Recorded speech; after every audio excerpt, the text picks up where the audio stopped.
एक महात्मा ने अपने आश्रम में एक नियम बना करके रखा था। प्रेम से कहिए श्री राधे। श्री राधे। और नियम क्या था? मेरे आश्रम में कोई भी पथिक आए, निशुल्क प्रसादी पाए। शर्त केवल इतनी है, 1 घंटे बैठ करके पहले श्री कृष्ण कीर्तन गाए, हरि नाम संकीर्तन करें। जो हरि नाम संकीर्तन करेगा, नाम मंत्र का जाप करेगा, पूजन करेगा, उसी को हमारे आश्रम में निशुल्क प्रसादी मिलेगी और किसी को नहीं। संत की कुटिया का, संत के आश्रम का ये नियम खूब दिन तक चलता रहा। एक दिन एक पथिक आया और पथिक आकर के आश्रम में बैठ गया और बोला, महाराज प्रसाद। बोले 1 घंटा कीर्तन कर लिया? बोले नहीं किया। बोले तो क्षमा चाहता हूं, बिना भजन के हम प्रसाद नहीं देते। महाराज सच बताऊं, मैंने अपने जीवन में आज तक कभी भजन किया हो जो तो करूं? हमने आज तक भजन नहीं किया है। आज तक नहीं किया है तो कोई बात नहीं, आज कर लो। हमारा तो भाव यही है कि अभी तक नहीं किया है, उसी से तो भजन कराना है। अगर तुम आश्रम में प्रसाद पाना चाहते हो, आश्रम में प्रसादी लेना चाहते हो, तो मेरा बस एक भाव है, एक मेरी ये प्रार्थना है कि आप आकर के भजन करो। उस व्यक्ति ने कहा, महाराज आप आस्तिक हैं तो मैं नास्तिक हूं, मैं भजन नहीं करूंगा, मैं हरे कृष्ण नहीं बोलूंगा, मैं राधे कृष्ण नहीं बोलूंगा। संत ने कहा कि भोजन करना है तो भजन करना ही पड़ेगा। भोजन के लिए करो, भगवान के लिए मत करो।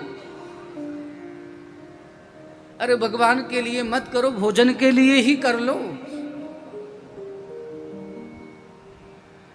उस व्यक्ति ने कहा, मैं भोजन के लिए भी भजन नहीं करूं, मैं भोजन के लिए भी भजन नहीं करूंगा।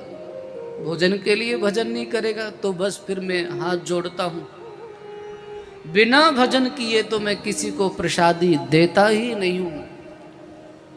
बिना भजन के तो मैं प्रसाद देने वाला नहीं हूं। संत भी हटीले और वो व्यक्ति भी हटीला, दोनों अपनी जिद पर आगे। वो भोजन किए बिना आश्रम से चला गया।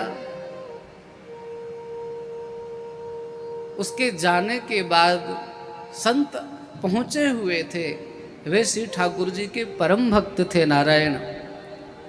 और जो न ठाकुर का परम भक्त होता है, जो अर्चा विग्रह की गोपाल जी की पूजा करता है, उसको कभी लगता है कि उसके ठाकुर जी हंस रहे हैं। उसको कभी लगता है उसके ठाकुर जी उससे कुछ मांग रहे हैं। उसको लगता है कभी श्री ठाकुर जी प्रसन्न हैं। उसे लगता है कभी आवेश में भी है। कभी कभी तो भक्त को ऐसा भी लगता है कि आज श्री ठाकुर जी का ये भोग पाने का मन है, तो भक्त श्री ठाकुर जी की ऐसी भावना है या श्री ठाकुर जी की ऐसी प्रेरणा है, ऐसा सोच करके फिर वही भोग ला करके उनको देते हैं। आज संत जी जब सेवा करने के लिए गए तो श्री ठाकुर जी का कुछ चेहरा जो था ना, वो उदास दिख रहा था। श्री ठाकुर जी के चेहरे को उदास देख करके संत को लगा, मैंने कोई अपराध तो नहीं किया है,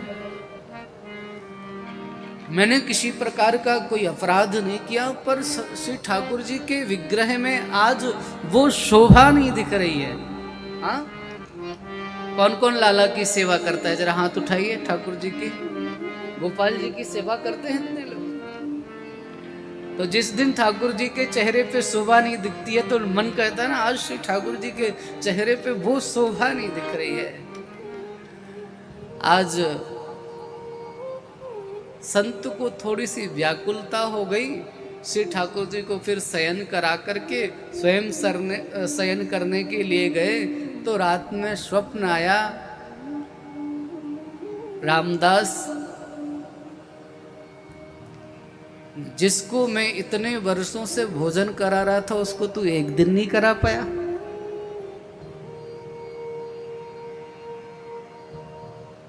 जिसको मैं इतने दिन से भोजन करा रहा था उसको तू एक दिन भोजन नहीं करा पाया।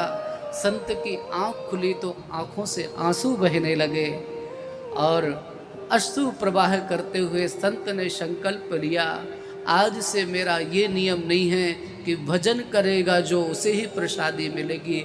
आज से मैंने अपने ठाकुर जी की कृपा से, प्रेरणा से यह संकल्प ले लिया है, जो भी भूखा आएगा उसे भोजन कराएंगे, चाहे वो भगवान का भक्त हो, भजन करने वाला हो या ना हो। भैया हमारे द्वार पर कोई आ गया है और भूखा है तो उसे भोजन दे दो, प्यासा है तो उसे पानी दे दो। उसका द्वार पे आ जाना ही पर्याप्त है। जब हमारा ठाकुर किसी प्रकार से, किसी भी तरह से कोई भेदभाव नहीं करता है, तो मैं क्यों भेद करूं।